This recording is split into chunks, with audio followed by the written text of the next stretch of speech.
Good morning, Winfield Middle School, and welcome to the Crow's Nest. I'm Melrose. And I'm Briggs, and today is Wednesday, November 12th, 2025. At this time, let us pause for a moment of silence.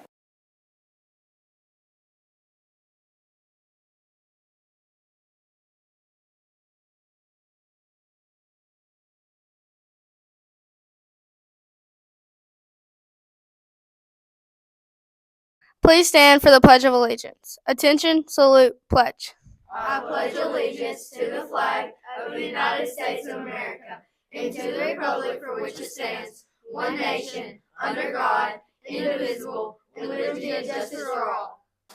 The message of the day is your actions speak louder than words. Marie Curie, who won the Nobel Peace Prize in both physics and chemistry, once said, "One never sees what has been done. One can only see what still needs to be done."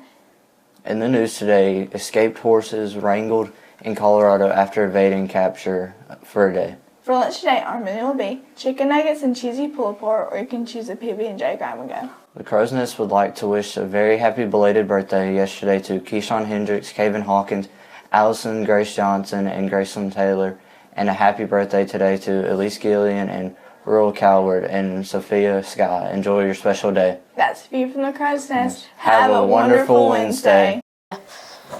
Reporting from the Crow's Nest weather station, I'm Aaron Porter, and today will be a sunny with a high of 67 and a low of 39.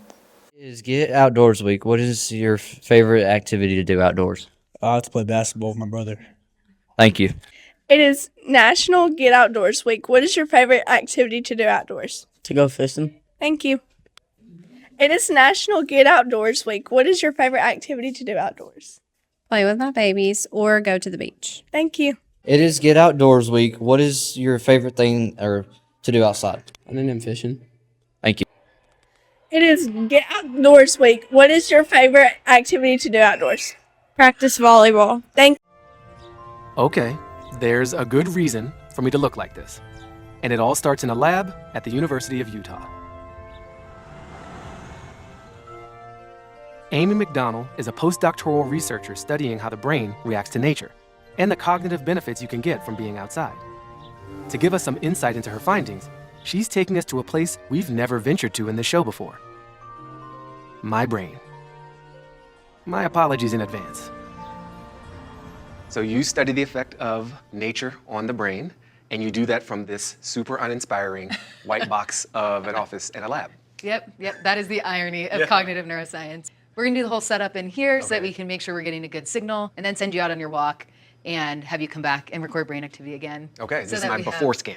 Yep, Yeah. just so that you have a nice controlled environment so that we get really clean brain recordings. I'm super uninspired, so it'll be great. Yeah, And then I'll but go then out you'll there go and I'll walk. have a huge difference. Yeah, so if you wanna take a seat, I'll first just measure your head so we can get a cap that fits you. It's big, that's all you need to know. Doesn't correlate with brain size. She fits me for an EEG cap, which holds electrodes in place. As I pull it down. These electrodes will record activity in my brain, revealing how well I'm able to pay attention to some challenges she has in store for me. Okay, I'd say that's as good as we're gonna get in terms great. of signal. I think we should take a look at your brainwaves now. What do you say? Yes. Show the waves. Show the waves. Here's where we hope they're not flat, okay? Okay. What would it mean if they were flat? That you're dead. Okay, yeah, don't be flat. All right. I'm alive. We're gonna get you started on a couple tasks now. Finally, we can begin the test. And yet again, it's not what I'm expecting. Please count backwards from 1,000 to 0 by sevens. Okay, yeah, I don't like this. For example, you would start by saying 1,000, followed by 993, 986, and so on. Do you have any questions? I have a lot of questions.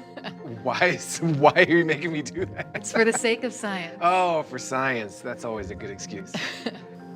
657. And so, I continue with a mission you can only call mind-numbing. Amy's making part of my brain work extra hard, the part that has to pay attention to get through a challenging task.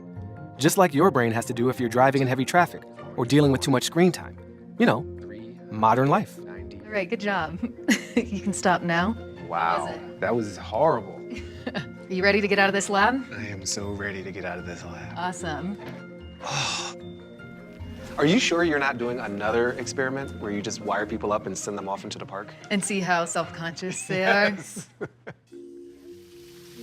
Now this is a new experience. Walking around Red Butte Garden with a sci-fi swimming cap over my head and what looks like a child's backpack.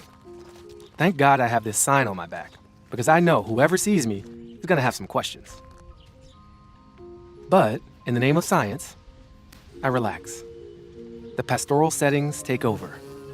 The grass, the trees, the fields. There's even a little babbling brook. For a moment, I forget we're conducting an experiment.